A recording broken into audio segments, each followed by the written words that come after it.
Good morning, students. Students, today we discuss learning and its theory of learning. बच्चे अगर बात की जाए लर्निंग की, सीखने की, तो सीखना क्या है कि किसी भी चीज़ को अर्जित करना, किसी भी चीज़ को प्राप्त करना जो है वो क्या है, लर्निंग है। जैसे अगर बात की जाए हम बिल्कुल चाइल्डहुड की बात करें, तो चाइल्डहुड में क्या करते हैं कि जैसे बच्चा पैदा होता है तो उसके पास कुछ बेसिक सी स्किल्स होती हैं। जैसे जैसे वो क्या करता है, अपने पेरेंट्स के साथ रहना शुरू करता है तो पेरेंट्स को पहचानना शुरू कर देता है। उसके बाद अगर वो, जैसे पेरेंट्स लैंग्वेज बोलते हैं, वो उस लैंग्वेज को सीखना शुरू कर देता है, वैसे ही वो बोलना स्टार्ट कर देता है। आहिस्ता से जैसे बड़ा होता है तो बड़ा होने के बाद वो अपनी सोसाइटी में, अपने फ्रेंड सर्कल में, अपने स्कूल्स में, वहाँ पर कुछ न कुछ ज्ञान अर्जित करता रहता है। और अगर यहाँ पर हम लर्निंग की बात करें तो लर्निंग एक ऐसी प्रोसेस है जो लाइफ लॉन्ग चलने वाली प्रोसेस है। ये जीवन पर्यंत चलने वाली प्रोसेस है, जिसमें आपको जन्म होने से लेकर आपकी मृत्यु तक आप कुछ न कुछ सीखते रहते हो। अगर बात की जाए बच्चे कॉन्सेप्ट ऑफ लर्निंग की, अगर लर्निंग के सिद्धांत की या परिभाषा की बात की तो हम बात करेंगे learning refers to change in behaviour. Change in behaviour, भाई आपका जो व्यवहार में जो परिवर्तन है वो क्या है, लर्निंग है। बच्चे मैं कहता हूँ कि लर्निंग जो है वो चेंज इन बिहेवियर में हर तरीके का जो चेंज है वो क्या है, लर्निंग नहीं है। क्यों नहीं है? मान लीजिए आज आपको थकान है, थकान है तो आप क्या करते हो, तो आप कोई काम प्रॉपर नहीं कर पाओगे, वहाँ भी आपके बिहेवियर में चेंज हुआ है। तो इसलिए क्या हुआ कि ये हम लर्निंग में काउंट नहीं करेंगे। मैं कहता हूँ कि आप बीमार होते हो, बीमार होने के बाद आप वीकनेस फील करते हो, तो वहाँ पर भी आपके बिहेवियर में चेंज हुआ है, तो वह भी आपके के लिए क्या है कि वो भी लर्निंग नहीं काउंट करी जाती। तो लर्निंग क्या है? लर्निंग की अगर बात की जाए, learning refers to change in behaviour as a function of practice और experience with a view to make the adjustment in environment. भाई चेंज इन बिहेवियर तो है ही, वो क्या करता है कि जो आपने अनुभव है, आपकी आपने जो प्रैक्टिस की है, जो प्रशिक्षण लिया है, उसके बिहाफ पर जो चेंज होता है आपके बिहेवियर में, वो क्या है, लर्निंग है। जो क्या करता है, आपको किसी इन्वायरमेंट में एडजस्ट करने में आपकी हेल्पफुल होता है। तो ये सारी की सारी डेफिनेशन जो हैं वो इसके इर्द गिर्द घूमती मिलेंगी, तो वो आप बहुत सारी डेफिनेशन आपकी बुक्स में मिलेंगी, तो वो देख लेना। यहाँ पर जो है वो मैंने कंक्लूजन सा निकाल के यहाँ पर लगाया रखा है कि भाई ये जो है वो क्या है, लर्निंग है। अगर बच्चे हम ऑल ओवर कंक्लूजन बात करें, जितनी भी डेफिनेशंस हैं, तो वहाँ पर हम बात कर सकते हैं चेंज इन बिहेवियर की, जो आपके व्यवहार में जो परिवर्तन है वो क्या है, लर्निंग है। और प्रैक्टिस और एक्सपीरियंस के बिहार पर आपके व्यवहार में जो परिवर्तन होता है वो भी क्या है, परमानेंट जो है वो, सॉरी, प्रैक्टिस और एक्सपीरियंस के बिहार पर जो आपके व्यवहार में परिवर्तन होता है वो भी क्या है, लर्निंग है। और परमानेंट चेंज इन, कि भाई परमानेंट ये नहीं है कि भाई आपने आज कोई चीज़ सीखी और वो कुछ पल के बाद वो ना रहे। तो लर्निंग जो है वो परमानेंट भी हो सकती है और लॉन्ग टर्म के लिए भी आप उस चीज़ को सीख सकते हो, वो लर्निंग है। अगर बच्चे इसकी करेक्टरिस्टिक्स की बात की जाएगी तो करेक्टरिस्टिक्स में इसमें एक यही जो 3-4 पॉइंट है, इनमें 1-2 पॉइंट और जोड़ दिया जाता है कि परमानेंट जो है वो, सॉरी, इसमें लाइफ लॉन्ग प्रोसेस है।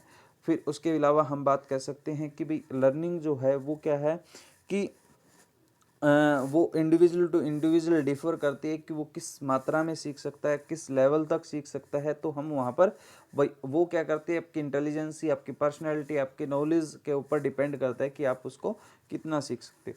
अगर बच्चे इसके बाद बात की जाए तो थ्योरीज़ की बात की जाए, थ्योरीज़ हमारी लर्निंग की बहुत सारी थ्योरीज़ हैं, जिनमें से आज एक थ्योरीज़ की बात की जाए जिसमें हम बात करते हैं classical conditioning theory. Classical conditioning theory को हम प्राचीन अनुबंधन का सिद्धांत भी कहते हैं, जिसके प्रोपाउंडर जो हैं वो इवोन पी पेवलोव हैं, जिन्होंने क्या किया, जिनका जन्म जो 1849 में और उनकी मृत्यु जो है 1936 में हुई। और एक रशियन जो थे फिजियोलॉजिस्ट थे। और क्लासिकल कंडीशन थ्योरी को हम कंडीशनड रिस्पॉन्ड थ्योरी और टाइप एस थ्योरी भी कहा जाता है, जिसको 1903 में डेवलप किया गया। इसी के बिहार पर, इस थ्योरी के बिहार पर डाइजेस्टिव प्रोसेस के ऊपर पेवलोव को जो है 1904 में नोबेल प्राइज़ मिला था। और ये फर्स्ट हमारे साइकोलॉजिस्ट थे जिनको साइकोलॉजी की फील्ड में या डाइजेस्टिव प्रोसेस पर इन्होंने नोबेल प्राइज़ मिला हुआ था। लास्ट टाइम एचटेट में ये क्वेश्चन आया हुआ था, एचटेट में भी और सीटेट में भी, कि कौन से इनमें से कौन से ऐसे कौन से साइकोलॉजिस्ट हैं जिनको साइकोलॉजी की फील्ड में जो है वो नोबेल प्राइज़ मिला हुआ था। तो वहाँ पर हम पेवलोव का नाम लिखा था। तो इसके बाद बात की जाए बच्चे क्लासिकल कंडीशन थ्योरी को, अगर हम पेवलोव के एक्सपेरिमेंट की बात की जाए, पेवलोव ने जो है एक्सपेरिमेंट वो एक कुत्ते के ऊपर किया था। अगर ब्रीफ में बात की जाए बच्चे इसकी, तो क्या किया गया, पेवलोव ने एक कुत्ते को बांध दिया गया और बांधने के बाद उसके मुंह में एक पाइप लगाई गई ताकि जैसे ही उसके मुंह से लार निकले और लार को वो नीचे उस जो जार था उसके अंदर वो उसको नाप सके कि उस कितनी मात्रा में है। तो उन्होंने क्या किया, पहले कुत्ते के सामने एक बेल बजाई, बेल बजाते ही कुत्ते ने एकदम चौंक गया कि क्या हुआ ये। थोड़ी देर बाद 5 मिनट के बाद देखा कि भाई उसके सामने एक खाना रखा गया। खाने में कहीं जगह आपको मिलेगा कि मांस का टुकड़ा रखा, कहीं जगह आपको रोटियां रखी, जो भी है कि इस भूखे कुत्ते के सामने खाना रखा गया। खाना रखने में क्या हुआ कि उसने जैसे ही खाने को देखा तो उसने क्या किया, लार टपकानी शुरू कर दी। तो थोड़ी देर बाद उन्होंने क्या किया, एक्सपेरिमेंट जो ये था ड्यूरिंग बिफोर कंडीशनिंग की बात की, पहले बेल बजी थी तो कुछ टाइम के बाद उनके सामने खाना रखा गया। ये बिफोर कंडीशनिंग की क्या होता है, अगर बेल बजती हो और खाना आता है तो क्या होगा। थोड़ी देर बाद क्या किया गया कि उन्होंने बेल बजाई और तुरंत ही क्या किया, उसके सामने खाना रख दिया। तो क्या हुआ कि यही प्रोसेस, बेल बजी खाना रखा, बेल बजी खाना रखा, ये प्रोसेस काफ़ी लंबे टाइम तक चली गई। और जैसे ही ये प्रोसेस ख़त्म हुई तो उन्होंने काफ़ी 10 15 20 बार उन्होंने क्या किया, ऐसी प्रोसेस को किया। और प्रोसेस के बाद उन्होंने क्या किया कि बेल बजाई लेकिन खाना नहीं दिया। तो जैसे ही बेल बजी तो कुत्ते ने जैसे उसके सामने बेल बजती थी, खाना आता था तो लार टपकाने शुरू कर देता था। जैसे ही उसके सामने अब की बार बेल बजी तो उसने क्या किया, खाना नहीं भेजा, लेकिन कुत्ते ने उतनी ही मात्रा में वो लार निकाली। तो इसके बिहाफ पर हम कह सकते हैं कि कंडीशनिंग थ्योरी और बिफोर कंडीशनिंग, इसको समझने के लिए आप क्या कह सकते, रिलेशन क्या था स्टेप्स और ऑपरेशंस के बीच में। बिफोर कंडीशन में मैंने बताया था कि बेल बजी, तो बेल बजने के जस्ट बाद क्या हुआ कि नो रिस्पॉन्स, ठीक है। फूड भेजा गया तो उसने क्या किया, सलाइवा दिया। तो ये पहले की प्रोसेस में थी। यहाँ पर जो CS और UCS लिखा है बच्चे, CS का मतलब है कंडीशनिंग स्टिमुलस और UCS का मतलब है अनकंडीशनल स्टिमुलस, और यहाँ पर UR का मतलब है अनकंडीशनल रिस्पॉन्स। तो बच्चे यहाँ पर पहले उन्होंने जो प्रोसेस बताई थी, बेल बजी फूड भेजा, तो उन्होंने क्या किया, जो कंडीशनल रिस्पॉन्स स्टिमुलस था उसके प्रति तो उन्होंने कोई रिस्पॉन्स नहीं दिया, लेकिन unconditional response theory, unconditional stimulus जो था उसके प्रति उसने क्या किया, नेचुरल क्या किया, रिस्पॉन्स किया। हम अनकंडीशनल को नेचुरल भी बोल सकते हैं।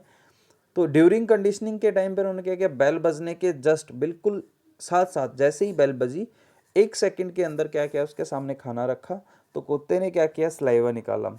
ये जो प्रोसेस, जो ड्यूरिंग प्रोसेस है, ये 15 20 25 बार की गई। और 25 बार करने के बाद जैसे ही बेल बजी तो कुत्ते ने क्या किया, सलाइवा निकाला। कि अनकंडीशनल स्टिमुलस के प्रति तो निकालता ही था वो सलाइवा, लेकिन यहाँ पर उन्होंने कंडीशनल स्टिमुलस के प्रति भी अपना अनकंडीशनल रिस्पॉन्स जो है वो दिया। अब बात की जाए बच्चे, यहाँ पर हम बात करते हैं नेक्स्ट स्टेप पे कि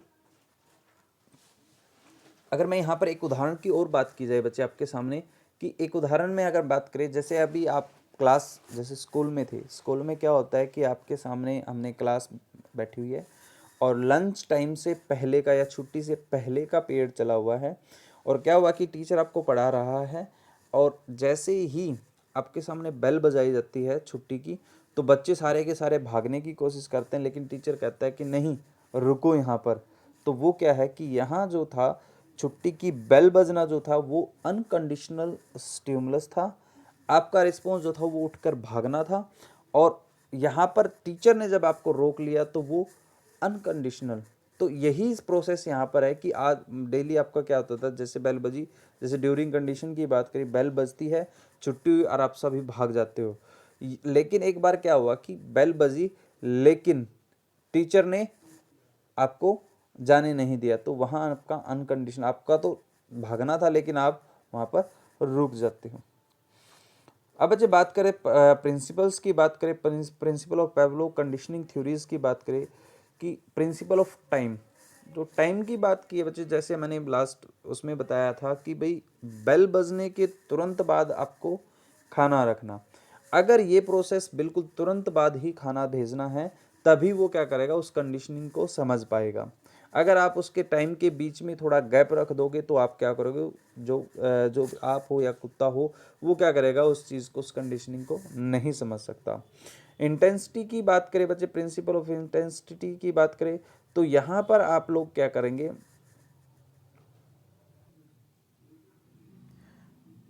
प्रिंसिपल ऑफ इंटेंसिटी की बात करें बच्चे कि तुरंत, जैसे ही तुरंत भेजना, भाई टाइम तो है, वो टाइम गैप ज़्यादा नहीं होना चाहिए, या टाइम बहुत लंबे टाइम के लिए उसको नहीं, जैसे मैंने अभी बात की थी कि टाइम, प्रिंसिपल ऑफ टाइम में अगर आप, जैसे उन्होंने बेल बजाई है, खाना नहीं भेजा, अगर आप यही प्रोसेस बार बार दोहराते रहोगे तो क्या होगा कि वो प्रोसेस, उसकी जो नेचुरल रिस्पॉन्स था वो आना बंद हो जाएगा। प्रिंसिपल ऑफ इंटेंसिटी की बात थी कि भाई तुरंत इंस्टेंट उस चीज़ को क्या कर देना, भेजना। अगर आप यही चीज़, जैसे अभी खाना के जस्ट बाद आपने क्या किया, बेल के जस्ट बाद आपने खाना दिया, वो इंस्टेंट की बात की गई है। प्रिंसिपल ऑफ कंसिस्टेंसी की बात करें कि लगातार सतत उस चीज़ के बारे में चलता रहे, कि आप उस चीज़ को बार बार करते रहोगे तभी वो उस चीज़ के प्रति हैबिट बना पाएगा। और प्रिंसिपल ऑफ रिपीटेशन की बार बार रिपीट करना भी, उसी में रिपीट करना भी जो है वो प्रिंसिपल ऑफ पेवलोव की थ्योरी के एक। और प्रिंसिपल ऑफ इनहेबिटेशन की बात की जाए बच्चे, यहाँ पर हम बात करते हैं जो एक्स्ट्रा जो चीज़ें हैं, अगर मान लीजिए यहाँ जो कुत्ता है उसको क्या किया जाए, फ्री छोड़ दिया जाए, तो वो क्या करेगा, इधर उधर भाग जाएगा। तो इसलिए उन्होंने क्या किया, उस चीज़ को एक जगह बांध के, कि जो एक्स्ट्रा जो चीज़ें हैं उन चीज़ों पर कंट्रोल करने की जो बात की गई, वो इनहेबिटेशंस की बात करते हैं।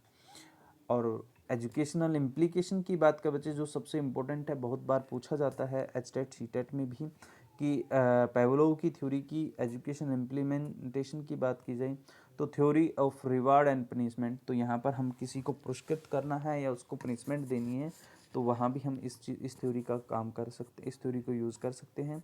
यूज़फुल इन लैंग्वेज लर्निंग, अगर बच्चे देखो लैंग्वेज लर्निंग की बात करते हैं, यूज़फुल कि आप अगर जैसे बोलते रहोगे तो बच्चा आपके साथ साथ बोलेगा, तो वो क्या करता है, लैंग्वेज सीखने में हेल्पफुल है। Helpful in removal of superstitions, देखो बच्चे यहाँ पर बात की जाए सुपरस्टिशंस की, तो सुपरस्टिशंस में हम बात करते हैं कि मान लीजिए कहते हैं ना कि भाई बिल्ली रास्ता काट गई, तो उसको क्या कीजिए, बिल्ली ने रास्ता काटा है, तो आप क्या कीजिए, उसके साथ कुछ गलत होगा।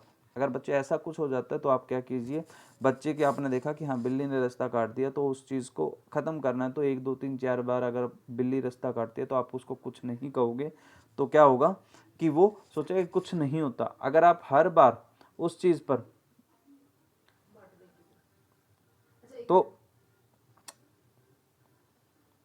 हेल्पफुल इन या डेवलपमेंट ऑफ एटीट्यूड की बात की जाए, तो बच्चे जब आप बार बार किसी चीज़ के साथ वो करोगे, तो एटीट्यूड डेवलपमेंट करने में भी क्या करेगा, ये थ्योरी हेल्प करती है। हेल्पफुल इन एडजस्टमेंट, किसी भी चीज़ के साथ एडजस्ट करना है तो आप उसकी क्या करोगे, आप उस चीज़ को पहले मान लो आपने कभी भी जैसे मैंने अभी बात कहा कि आपने किसी चीज़ के साथ एडजस्ट करना, तो आहिस्ता आहिस्ता आप पहले थोड़े टाइम के लिए, फिर ज़्यादा टाइम के लिए, फिर ज़्यादा के लिए, आप अगर इस तरीके की प्रोसेस रखते हो तो वो उस चीज़ का एडजस्ट करने के लायक हो जाएगा। और arousal of fear love and jealousy, अगर बात करें कि भाई आपकी जो फियर है, डर है, आपका प्यार है, आपकी जेलसी है, तो उस चीज़ को क्या करना है, कम करना है, तो उस थ्योरी में भी ये उस टाइम पे भी ये थ्योरी जो है वो काम करेगी। और मेंटल हॉस्पिटल्स के लिए भी ये जो है हेल्पफुल है, क्योंकि बार बार हम एक चीज़ के साथ दूसरी चीज़ को जोड़ के चलते हैं, तो वहाँ पर भी ये थ्योरी काम करती है। और बच्चे use of audio visual aids, अगर आपकी ऑडियो विजुअल आपकी क्लास में बात की जाए, क्लास में आप क्या करते हो, किसी चीज़ को समझाना है, आप ऑडियो और विजुअल एड्स के साथ अगर आप उसको समझाते हो, तो वो बच्चा क्या करता है, जल्दी ही उसके बारे में अच्छे से समझ जाता है।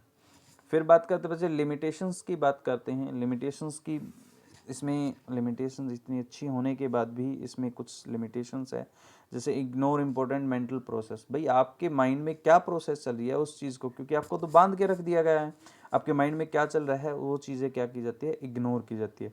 Lack of qualitative data. Qualitative data तो हम क्वांटिटेटिव तो कलेक्ट कर सकते हैं कि भाई उन्होंने क्या किया, लार को नापना था तो क्वांटिटी तो नाप ली, लेकिन उसकी फीलिंग्स क्या हैं, उसके थॉट्स क्या हैं, वो चीज़ क्या है, क्वालिटेटिव डाटा की बात करते हैं, वो हम इसके अंदर नहीं देख सकते। Lack of ecological data. Lack of ecological में आपके इन्वायरमेंट से रिलेटेड की बात की करते हैं। तो भाई एक अगर आपको एक जगह बांध लिया जाए तो आप क्या होगा, आप बैठे तो फिजिकली तो यहाँ होगे लेकिन मेंटली आप यहाँ पर नहीं होगे, तो हम लैक ऑफ इकोलॉजिकल डाटा की बात करें। और हाईली कंट्रोल्ड एक्सपेरिमेंट, और इसको अगर बात की जाए बच्चे, पूरी की पूरी जो है वो पूरी तरह कंट्रोल्ड है। क्यों कंट्रोल्ड है, क्योंकि आपने देखा कि कुत्ते को बांध दिया गया था और इस तरीके उसने क्या किया, एक जगह बंद कर जो रहेगा, तो उस टाइम पे उसको कंट्रोल्ड की बात है कि फुली कंट्रोल जो था वो एक्सपेरिमेंट करने वाले के ऊपर था। थैंक यू बच्चे।